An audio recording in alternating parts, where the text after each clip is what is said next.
see a whole army of my countrymen here in defiance of tyranny. Tell our enemies that they may take our lives, but they'll never take our freedom.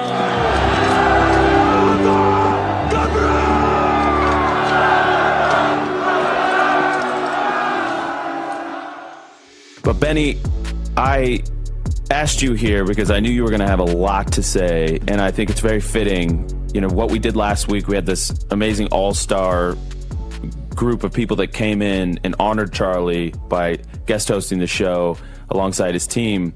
But I think it's very fitting that you have the Monday after that powerful memorial to his life and legacy. So, Benny, the floor is yours. Tell us what's on your heart. What are you feeling the morning after? Andrew, I'm probably going to spend the rest of my life processing what I experienced yesterday. I couldn't sleep. It's like you were buzzing last night. There was so much kinetic energy in that room. It was a revival energy. And helping assist and build Turning Point USA in these events over the last decade or so, the magnificence of the team here. And Blake is here, obviously, but Blake is just a representation, you yourself as well, of the architecture that Charlie put forward. There is no group on earth, political or otherwise, that could have pulled off a 100,000 person in-person memorial, including the vast majority of cabinet secretaries, executive offices, governorships, members of Congress, senators, world leaders, richest man on earth, Elon Musk, arguably the most powerful private civilian on earth, Elon Musk, all in attendance yesterday. It is an impossibility for nation states to be able to pull that off. Like, small countries in Europe wouldn't be able to do that. They wouldn't get the permit to do it. With the full force of the Swiss government, they couldn't pull that off. I just want to like take a giant step back. And perhaps we have some imagery that the producers could play of the size of the audience, the scale of the audience. Mm-hmm. Not only were the rafters filled, not only was the floor filled, where you wouldn't get that normally in an NFL game or an NBA game, right, or a professional hockey game. The field is for the players, right, and there's just a handful of them. But also, the behind the stage was filled.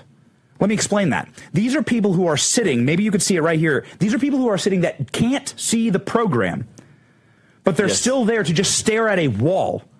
There's an overflow room also that was at near capacity. Yeah. Another minor league sports arena. Yes. Yeah.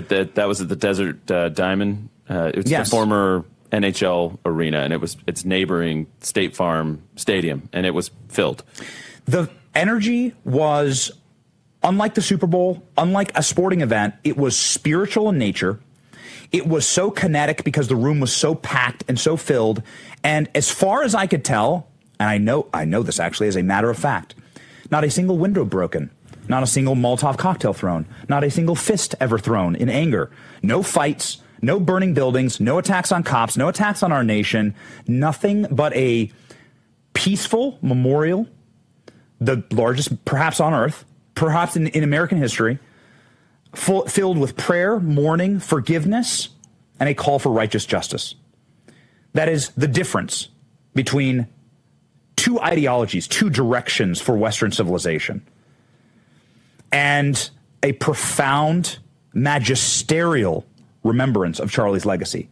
It is precisely as he would have wanted it. And I want to jump just one more story in, because I was backstage. I got to see a lot of interactions. I got backstage, front stage. I was seated amongst all the cabinet secretaries. Got to see a lot. Elon Musk came by a couple times. And I just want to use Elon Musk as a example of the power of Charlie's legacy. Elon Musk and Donald Trump had a bit of a falling out. Maybe you've heard of it.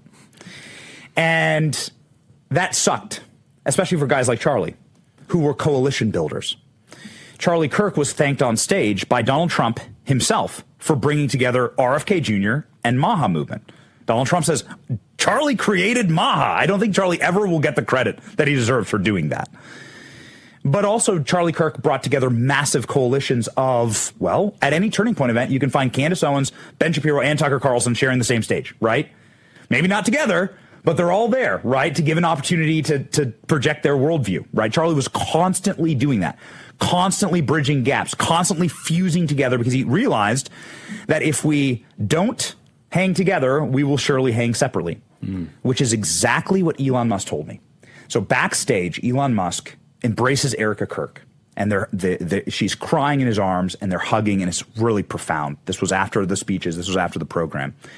And this is the words that Elon Musk said to us in this small little group with Erica Kirk.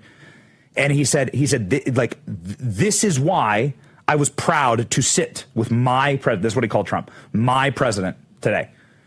He accepted Trump's invitation to go up there, and the majority of the event, Elon Musk sent sitting there with Donald Trump, chewing it up. Everyone can see here's the photos of Elon embracing Erica, and then there are photos of Elon with Trump, and they seem to be having a great time. Dana White also there.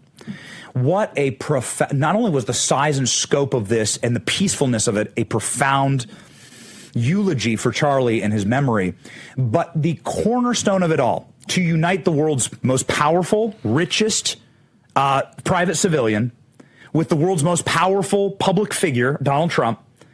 Charlie said in this chair right here, he hoped that it happened. There's a clip that went viral yesterday. Charlie saying, I pray that Elon Musk and Donald Trump reconcile.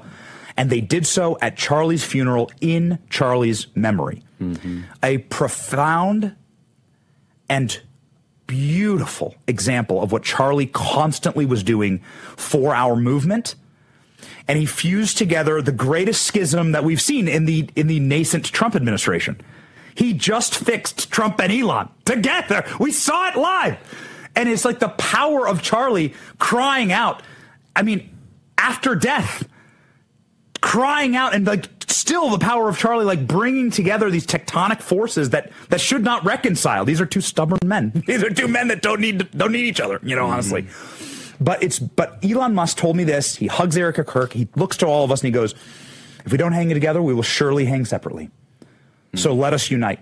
I was proud to sit with my president tonight. That's what Elon told us. That's what Elon told us backstage. Wow. And so, again, just as a little behind-the-scenes vignette here, what you watched yesterday, what tens of millions, if not hundreds of millions of people saw yesterday, definitely hundreds of millions saw yesterday, was a beautiful encapsulation, eulogizing, and memorial to Charlie with his energy pulsing through every bit of it. I mean, that's beautifully said. I hadn't heard that part about Elon, so I love that. And, I know, and Blake knows, how badly Charlie wanted to see them reconcile. So many times we discussed it. And Charlie, Elon kind of flew off the handle a little bit when it first happened, and Charlie was very reserved. He didn't hop on it because he was like, I believe they're going to come back together. And yesterday, Charlie was proved correct, as he often is. And and it was funny. I tweeted about it, and I said, I hope that these two men are saying to each other, for Charlie. And then about 2 hours later, Elon Musk tweeted an image of him and Trump talking, and he said, for Charlie. And a Bible verse. Yeah. And the Lord's We'll Prayer. get into that, but we have to...